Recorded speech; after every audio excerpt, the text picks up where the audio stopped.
Ladies and gentlemen, the story you are about to see is true. The names have been changed to protect the innocent.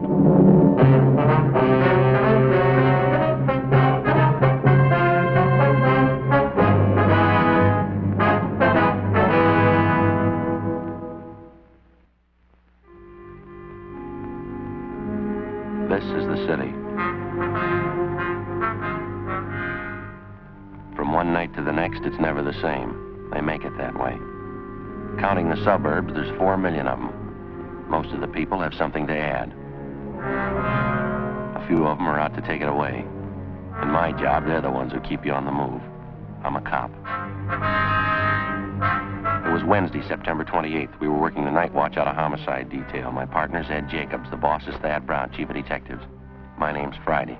It was 11:48 p.m. when I got back from the crime lab. The call came in a few hours before. An attractive blonde secretary was found beaten to death in a downtown office building. A length of steel pipe wrapped in heavy paper was on the floor beside her. There was no trace of the killer, no apparent motive for the killing. For every murder, there's at least one of each. We had to find him.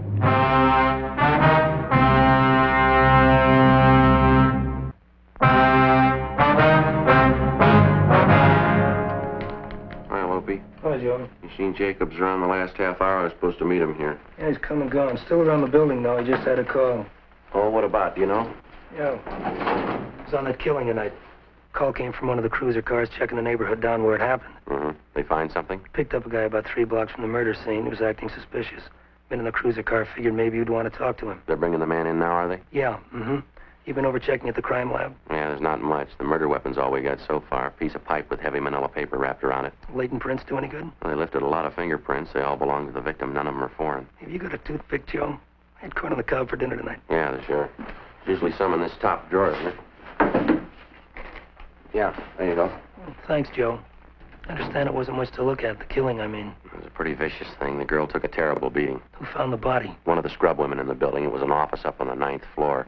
Import-export company. Victim was a secretary there. Pretty girl. She dead long? Must have happened around 7 o'clock tonight, I figured. It's just a guess. What's the girl's name? She been identified yet? Yeah, Adele Pryor. Her boss is out of town. She was working in the office alone. No one suspicious was seen entering or leaving the office around the time of the murder. No one we know of, anyway. It's going to take a lot of checking. Any ideas what the motive could have been? Well, it wasn't robbery. They didn't keep any cash in the office. And as far as we know, the girl wasn't carrying much money. We'll start making the rounds in the morning, checking with her friends, see what we can pick up.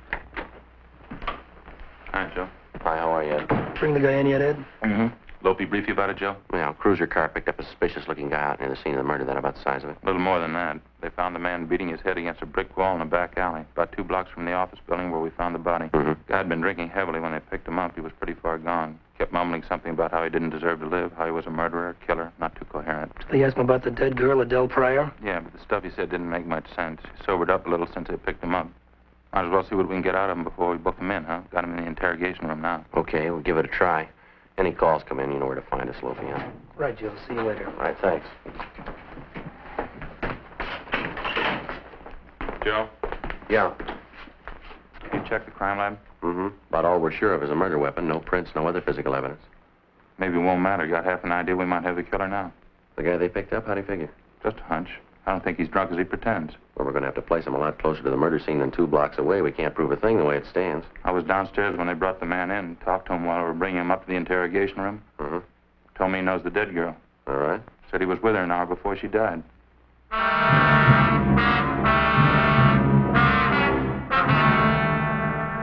Thorough investigation of the murder scene by the crime lab failed to turn up anything in the way of leads. They knew they had the murder weapon, and that was all. The deputy coroner arrived and removed the body to the county morgue for posting. At 10 o'clock that night, 3 hours after the approximate time of the Pryor girl's death, officers in a cruiser car patrolling the area found a drunken man butting his head against a cement wall and muttering incoherently about a murder. The man was picked up and taken downtown to the interrogation room where Ed and I questioned him. We talked to him a full hour before he began to make sense.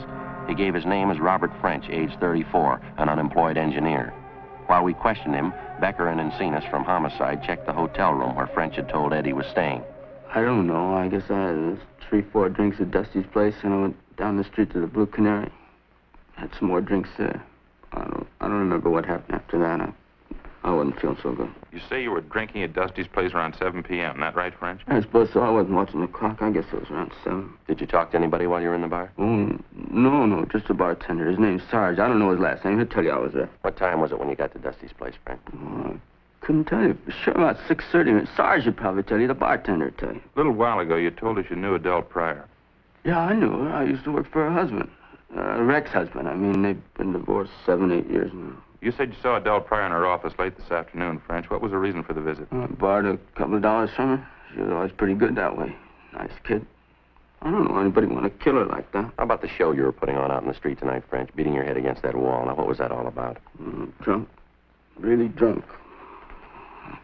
Just felt so long I wanted to kill myself. Just lay down and die. Well, how's that? You remorseful? You felt sorry for something you'd done? Is that it? Oh, I don't know. I don't think any special reason for it. When I got that way, I just keep thinking I want to die. I haven't got the nerve for it, though. Like my old man used to say, I got the nerve to do anything right. I just wasn't born that way. I guess that's it. You use narcotics, French? No. I ain't even got the nerve for that. Booze, that's all. That's good enough for me. Hey, think we can go out for a cup of coffee, maybe? I could use it. We can have some brought in. Do you want to check with Lope? He's usually got a pot on the stove in there, huh? Yeah, okay. And see if those 2 men have checked back in yet, will you? Right.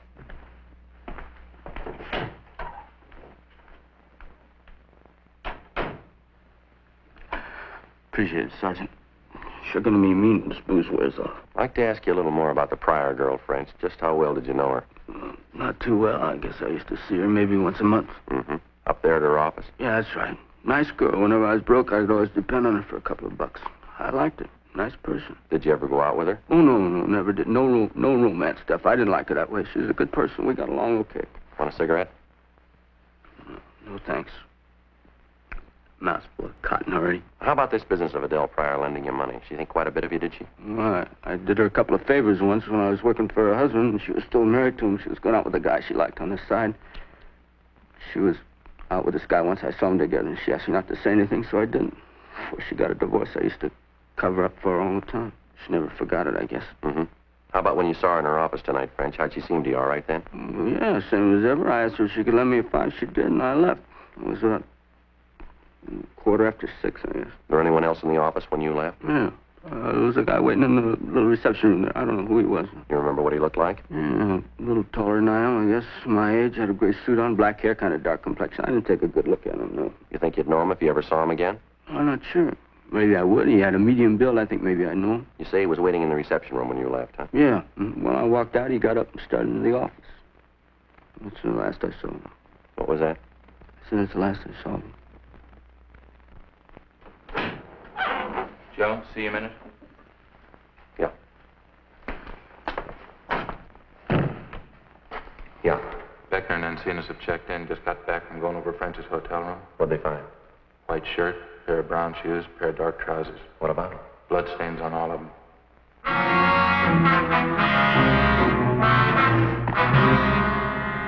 The stained pieces of clothing found in the suspect's hotel room were delivered to Lieutenant Lee Jones at the crime lab for detailed examination. We had French checked through R&I. He had no previous criminal record. Ed and I continued to question the suspect until 4 a.m. He denied any knowledge or complicity in the killing of 28-year-old Adele Pryor. He told us the blood-stained clothing in his hotel room was the result of an accident that he'd been in 2 weeks before when he'd been drinking heavily.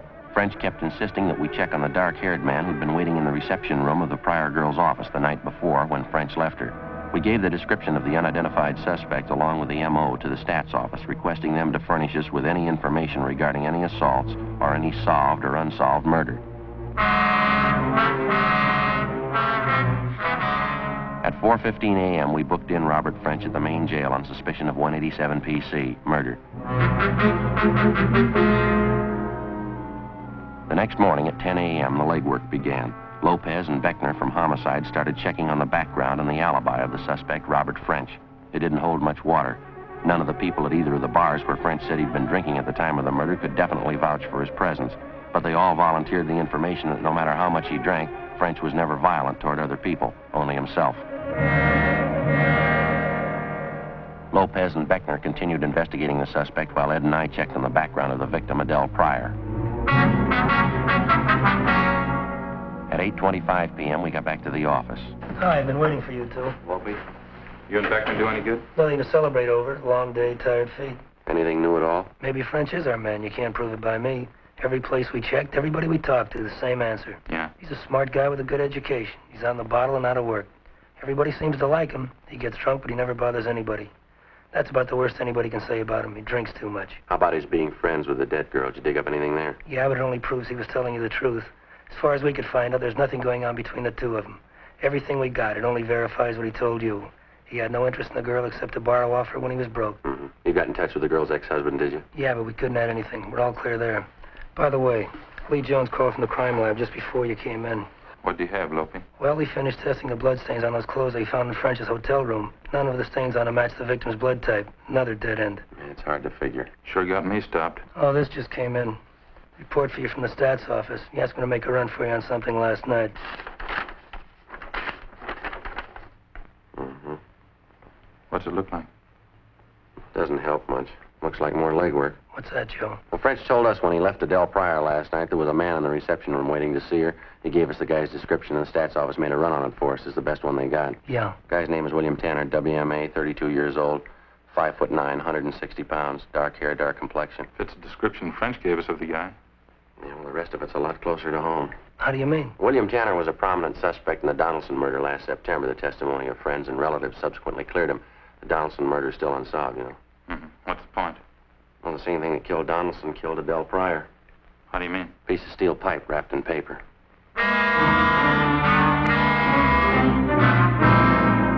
To the working detective assigned to examine a criminal case, the element of coincidence, when it occurs, generally serves to complicate any investigation. Toward the solution of the crime, coincidence may mean a lot or it may mean nothing. In any event, it can't be dismissed. This time we had two examples of coincidence to deal with. A girl had been beaten to death in an office building. Within 2 blocks of the murder, we found a man, fairly well acquainted with the victim, who admitted to seeing the girl within an hour of her death. Primary investigation uncovered some facts which tend to incriminate the man, some facts which tend to prove him innocent. Is his presence in the immediate neighborhood of the killing only coincidental, or was he there at the particular time for the purpose of murder? We didn't know. By the same token, a man by the name of William Tanner was suspected 1 year before of beating an elderly woman to death with an identical murder weapon, a length of steel pipe wrapped in paper. This same person, William Tanner, matched the description of a man reportedly seen entering Adele Pryor's office shortly before she was murdered. Tanner also had a criminal record of 1 conviction for assault. Maybe it was a lead, maybe it was nothing. It had to be checked out. We showed Tanner's mugshot to our first murder suspect, Robert French, but he failed to identify it.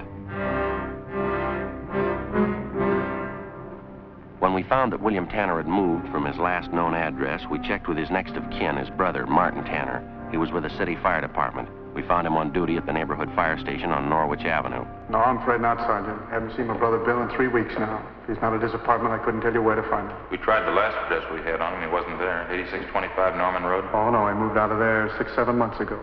Got his new address in my locker upstairs. I can give it to you before you go if you want. We'd appreciate it, yeah. What's it about, Sergeant? My brother in some kind of trouble again, I guess, huh? Just a routine check. You sound like you almost expect your brother to be in trouble, Tanner. Tell you the truth, I guess I do. Don't know what's happened to Bill. Excuse me a minute. No, it's not our call. How would you mean that, Tanner? What's happened to your brother? Tell you the truth, I don't know. Bill and I used to live together with our mother. Ma died about 2 years ago. I don't think Bill ever really got over it. He was a lot closer to Ma than I was. I see. After she died, he drank quite a bit for a while, and he tried women, lots of them. After that, he seemed to turn to religion. At first, we thought that'd help, and it would have, too, except that he's an odd guy. Finds a way of distorting the Bible. Seems to go to extremes, that kind of thing. You know any of your brother's close friends by any chance? Oh, a few of them, I guess. I've been over to Bill's apartment from time to time the last couple of months. He's introduced me to a few people. Mm-hmm. Do you know any of his women friends? Yeah, I do. 2 or 3 of them. How about the name Adele Pryor? Mean anything to you? Would she be kind of a pretty girl, blonde hair, nice clothes? Yeah, that's right. Have you met her, Tanner? Yeah, Bill had me meet her once. Seemed to like her quite a bit. Why? Was he pretty serious about her, or would you know that? Yeah, he was serious about her, all right. He told me that. I don't think it worked both ways, though. Looked to me like she was playing the field. Bill took it way too serious. How do you mean, Tanner? Well, they went together steady for a while, and they broke it up. She did, I mean. Mm-hmm. How'd your brother take that? Not so good. I remember the night about a month ago. Never saw Bill like that before. Real bad shape. Wasn't drinking either. That's so? Never saw Bill like that in my life. Like what, Tanner? Off his head, he could have gone out and killed the girl.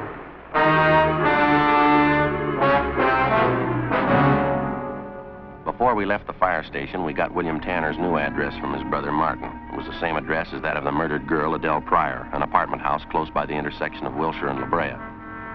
Tanner's apartment was on the 3rd floor, just down the hall from the Pryor girl's apartment, but Tanner wasn't there.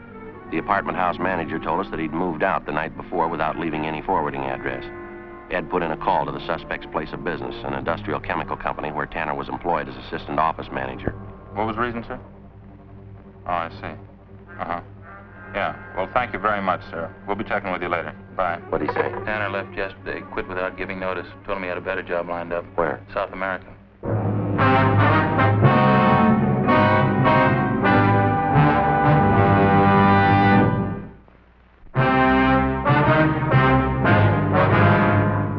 Saturday, October 1st, 8 a.m. We got out a broadcast and an APB on murder suspect William Tanner. We checked with the local U.S. State Department office, but they had no record of granting a passport recently to a William Tanner to travel in a South American country.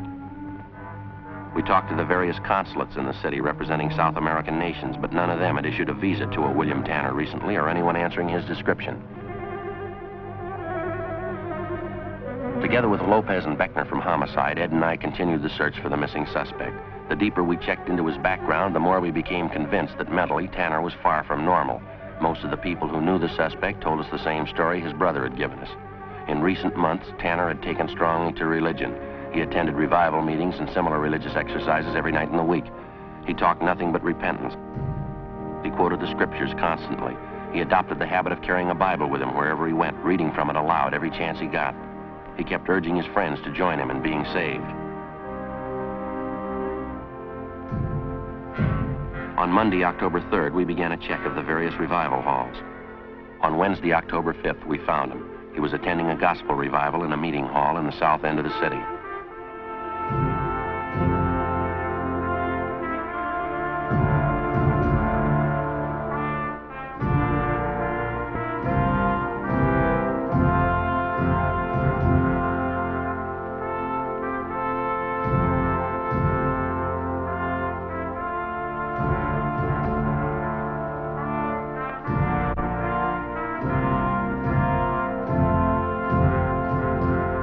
He told us he had a room in a small hotel directly above the meeting hall, but he seemed reluctant to take us up there.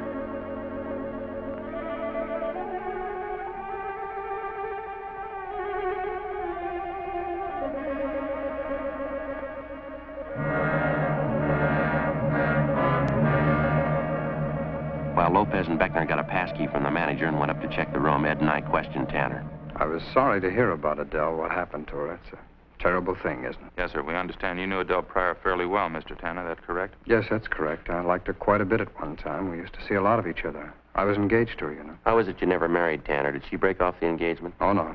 I was lucky. I found out in time. I broke off with her. What do you mean you found out in time? What'd you find out? I found the truth, Sergeant, the everlasting word. For know this and understand that no unclean person or covetous one has any inheritance in the kingdom of Christ and God. For these have given themselves up in despair to sensuality, greedily practicing every kind of uncleanness. Do not then become partakers with them. That's the everlasting word, Sergeant.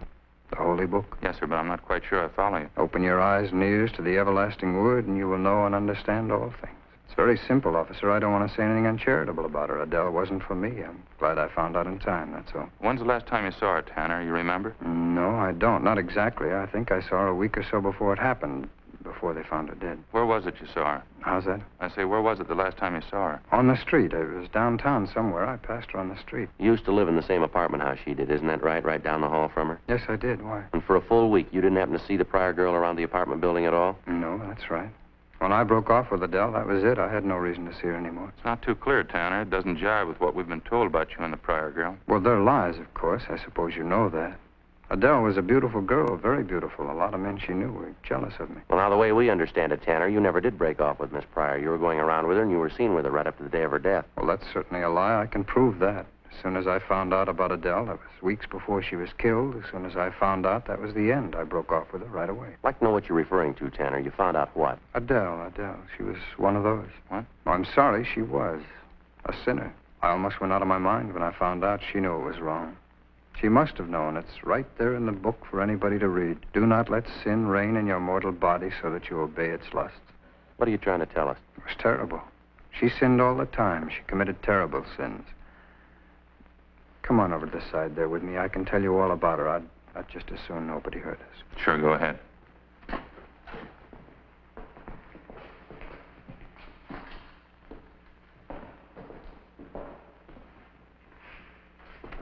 This will be all right here. Just one question before you get started. Yes? Did you ever visit Adele Pryor at her place of business downtown at her office? No, I never did. Why? Did you visit Adele Pryor at her office the day she was killed? The Lord is my witness, Sergeant. I have nothing to fear. Why should you ask me that question? We have a report you were seen going into the office less than an hour before the Pryor girl was murdered. I'd like to have you clarify that for us, if you would. Why, certainly, it's a lie. You sure you weren't in that office with her just before she died? Let me tell you about her sins. There was never anything as evil as this, Sergeant. Is that right? Yes, it was a terrible shock. I liked Adele. I think I loved her. We'd been going out for 2 months. Sometimes I'd take her here so she could learn about the everlasting word, so she could know about the terrible sins some people commit. Drinking and parties and carrying on. Things that no one should do, especially girls like Adele. Beautiful girl. How can you be sure she was doing anything wrong, Tanner? Do you have any real proof of it? Everything, Sergeant. Just knowing she was sinning against the Lord. Did you know of any of the other men she went out with? They were sinful, I knew that. They only liked Adele because she was beautiful. Did you know any of the men? Did you know for a fact there was anything wrong? I knew everything, Sergeant. She was a beautiful girl, and I thought she was a woman of the Lord, and I wanted her for my wife. But she gave in to sin. I guess that's her business, Tanner, how she lived. We're trying to find out how she died. Well, just let me tell you about it. I'd lie there in the dark in my room upstairs and wait to hear her come in down the hall. It was always late. 2 and 3 o'clock in the morning, I'd hear her come in. Well, you still haven't told us, Tanner. What about the men she went out with, the Pryor girl? Slaves of the devil, every one of them. All right, you want to tell us, mister, how about it? Is that what made you do it? Wait a minute. You don't wait to listen. You say, made me do it. Made me do what? I think you know what I mean, Tanner. You want to tell us now? It's a terrible thing, all this sin around us. It's a grave thing, the whole world. There's not one just man. There is none who understands. There's none who seeks after God. There's none who does good. No, not even one. Their throat is an open sepulchre, and with their tongues they have dealt deceitfully. The venom of asps is beneath their lips. Their mouths are full of cursing and bitterness. Destruction and misery are in their ways, and the path of peace they have not known. There is no fear of God before their eye. No fear of God. Well, yes, sir. We'd still like an answer to our question. Maybe we could talk it out a little better downtown. The wisdom and the knowledge is here and now. I knew Adele and her terrible sins. They had to be paid for. Adele had to pay for every one of them. You want to get to the point, mister. Now, what is it? What are you trying to tell us? The grace of our Lord Jesus Christ and the charity of God and the fellowship of the Holy Spirit be with you all. Amen. She sinned and she died. Yeah. In the name of God, in the name of our Lord. Amen. I killed her.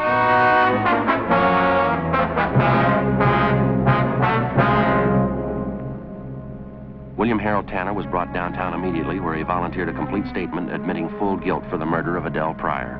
Blood-stained clothing found in his room corroborated his story. He gave us the details of how he murdered Adele Pryor because she spurned his attentions. We began questioning him about the Donaldson murder, which had taken place more than a year before and which was still unsolved. The victim, 64-year-old Louise Donaldson, had met death in the same manner as Adele Pryor. No, I didn't know the old lady, but she had money. I'd been told that. I was broke and I needed the money, so I thought it'd be a good thing. This was in September a year ago that you murdered her? Yes, sir, September, all right. She was all alone. She didn't have anybody. She was sick. I probably did her a favor. Now, your package here says you figured in the investigation on the plot to blow up the Rexmore Hotel about 3 years ago, homemade bomb planted in the basement of the hotel. Yeah, that was mine 3 years ago in September. You never could have traced it. It's too bad the bomb didn't go off. I hated those hotel people. Is that right? What was the matter? Well, I worked at that hotel once, you know. I worked hard, too. One Saturday, they held up my paycheck. I didn't get it until the next Tuesday. I never forgot that. September. September? Well, what would that have to do with it? I don't know, really. September's always been the time, that's all. I always seem to work into some kind of trouble. Every September. I don't know what it is. It just seems to be the best time, September. It's always September. Mm-hmm. I really didn't want to kill Adele. There wasn't anything else I could do. She was a sinner. Yeah. Drinking and running around, she committed sins all the time, the worst kinds of sins. Terrible. Yeah, well, maybe you better check the book, Tanner. You're way ahead of her. What do you mean? What kind of sin's worse than murder?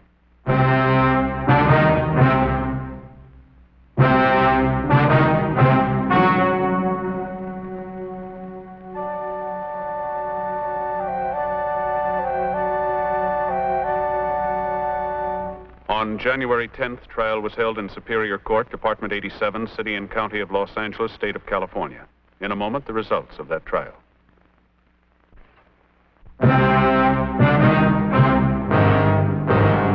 The suspect was examined by 3 psychiatrists appointed by the state and found to be sane at the time of the murders. He was tried and convicted of first-degree murder, 2 counts.